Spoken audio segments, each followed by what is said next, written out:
This is a memorial video for our dog Kenshi that we had for a couple of years. He was a good boy, named after a Mortal Kombat character who was a Japanese samurai, which is the reason why that was Shiba. because Shibas are Japanese. So that's why he was named that. We did get him around 3 years old, got him off of Craigslist. Yep. And we were given a story. We don't know what the truth is of his upbringing. Puppy mill, lots of other dogs. We know the status that we got him in, which was he was terrified of everything. And we know he was an outside dog in Arizona. Yes. Because he was just covered in ticks from head to toe. It was so sad. It was like, okay, rehabilitation from day one of bringing him home. And we got him because Seb had said that he wanted to get a Shiba Inu at some point in our lives. And I happened to just see one on Craigslist. Now, he's not a full Shiba. He's Shiba Inu mixed with Alaskan Klee Kai. Both breeds have their issues, and Kenshi definitely had issues in both breed styles. I kind of want to say that he, at no fault of his own, had the poorest traits of Shibas and Alaskan Klee Kais express for him. I think he drew the short end of the stick. Fair to say. He was Shiba. Yes. But also not Shiba at the same time. He was like a mini, super dense, fluffy husky. Like, just so cute. Every time I look at photos of him, it reminds me of how, like, young in the face. He always has, like, a baby face. Yeah. Right after we got him, he's sitting on the couch, and he's got his back 2 feet just as far forward as his front 2 feet, and he's just laying there. But he just has this baby face, and he looks like he's, like, a puppy still.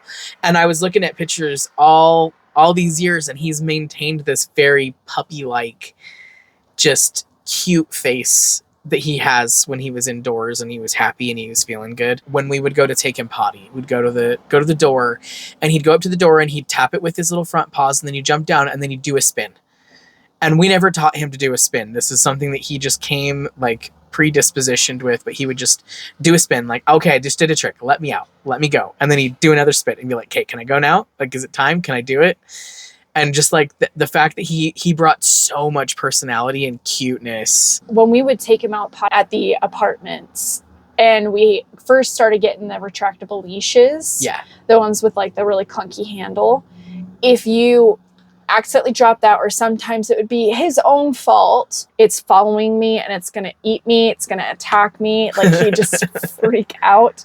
Because the leash was following him, he had to run past the door, run down, do a circle, come back up. And these are upstairs, so if you can just imagine, it's going, the leash is going dong dong dong dong dong dong dong dong up the stairs, up the hallway. Oh man. And so with every touch, with every noise, he's got more and more scared, poor little guy. But we owned him 5.5 years, and we honestly thought we had him pretty rehabilitated by about 3.5 years in. Yeah, he was actually doing fairly well, where he wasn't so afraid of his own shadow. Yeah. I mean, he was still scared, right? I remember him going around the backyard. We thought once we got into the house and him being able to have a yard again, that was actually going to alleviate even more.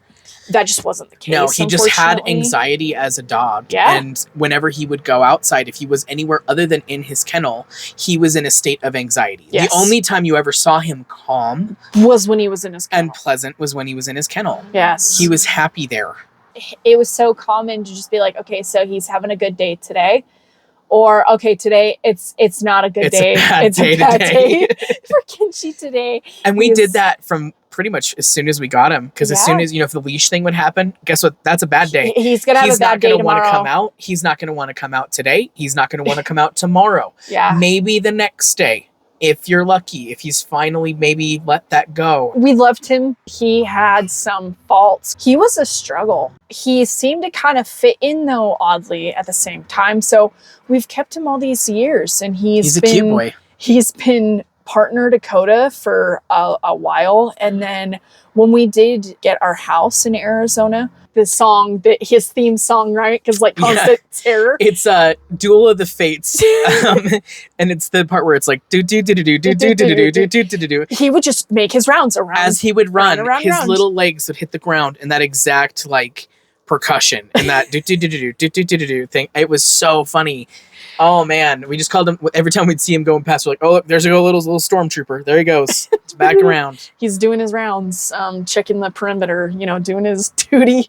We got the opportunity to actually bring home Khaleesi, a Pomeranian. She and him actually ended up falling in love. They, from day one, he was so sweet with her. Yes, we were scared though. At the same time, we were a little like timid. We're always there on the sidelines, making sure is he going to turn on her? We weren't sure how he was going to behave with a smaller animal. And we knew because of our research with Shivas and Alaskan Kleekites that they both have high prey drives. Like Kenshi, he loved birds. Man. We've got such great stories, memories of absolute terrorizing me in the backyard. The first day that he did this, it scared the crap out of me because he never got in the pool, but that bird landed in the water and he went straight for it. It was very like, wow to me, but he's a dog and he was outside. And this is like, what his breed is known for. Yes. So we were like, oh, here it is. Found it. Okay. But we'd already owned him for 3 years by that point when we moved into the house. Yeah, to see 2.5, 3 years. And boom, now he's a bird killer. Whoa, that came out of nowhere. So we were a little nervous bringing little Khaleesi home, but he adored her from day one. You could immediately tell he took a liking to her. He always got like his ears always just like he just always stood and he was being cutesy with her. He would prance a little next to her. We did get blessed though with 4 beautiful babies. We see all of his characteristics in his faces and looks and everything in them every day. Yep. It makes us really just so grateful for them, so grateful for Khaleesi, and so grateful for the time that we did get to have with him. To send out Kenshi, so let's hit him up with all of these nicknames that we called him. So Kenshi, Kench, Kenshi Bug, Kenshi Boy, Dude, and Little Dude, Kenshi all the Meister. time. Mr. Kenshi. Mr. Kenshi. Another thing that always pops in my mind is him with any squeaky toy. Like, he would go and steal a squeaky toy from one of the other puppies or from Khaleesi or whatever, and we'd look, and he's like, there it is, and he's kind of with him, and he's like, squeak, squeak. Or, like, the way he would take his treats, and then he would just keep them in his kennel next to him. Like, he would not eat them. They were a high value, but he would not eat them until it was just the right moment. And then he was like, okay, now it's time. I can indulge in my treat. Like, here I go. We did have a scare with Rowan. Kenshi he just never liked him. But I think just because of his coloring as well, he's the only one that doesn't look like his dad. All the other babies do. And we did have problems. We had problems of him attacking his own son. Kenshi just singled him out as a threat. Especially as him being male, too. So it's like, you have this male that looks like a foreigner. Yes. It's like, get out of here. Because he was okay with Obi. Yeah. Obi looks just like him. Yes. But at the same time, he also didn't like Sarah, who does look like him too. But acts a lot like Khaleesi. And then, unfortunately, he even started teaching his other babies to attack as well. If any one of them cries, right? Or squeals. They attack each other. So there are definite issues there that we've been working on training out of them because these were habits and traits that we don't like. They're not good. They cause problems. And unfortunately, that's ultimately what led us to having to decide, okay, we're going to no longer keep Kenshi. We did try to find him another home. We waited months and months and months. The circumstances that he needed to go enter into. It started to get very specific. Like, okay, no birds can be in the home. Okay, no. We don't recommend small children. We don't recommend smaller pets. No boy dogs. Like, he's got to be maybe an only dog home now. It got to, I ended up getting hurt. And this is where the line really got drawn that day where it's, okay, that was the where day that now we can get hurt. I was like, okay, I'm going to go actually get some advice from some advisors. So I actually started making some calls and I talked to some people at the animal shelter. And then I actually talked to someone at our vet office that we had just been connected with. Every single one of them recommended to me that, it needed to be handled. It's not the way that I would have wanted things to end with him and us, but there is a sense of relief and peace from this, and I think it was the right decision. He was still a part of our family, and I'm not equating them to children because I know that they're pets, but we still take care of them. They still need all of their needs met. They're our responsibility. Yeah. I have to tend them. Yeah. And I get attached to my animals. I do. You know, you do too. And so it's like, this was like, so we got to put a family member down is kind of almost how it felt. Just like, that is a tough decision to make. And but it was struggled like through it, but we knew immediately, we knew what the answer was. The answer was yes, he needed to be put down. We talked to our vet and we got their advice, and every single person I talked to that day, they were like, let's get you scheduled like today. Let's get it handled like right now. And, but they were also very like cordial though at the same time. Like they weren't crass in any way. They asked a lot of questions. They were very gentle. And I could tell that their objective was not to just put down another dog just because they could. But they were like, we need to help these people who are in a desperate situation. And this is the best.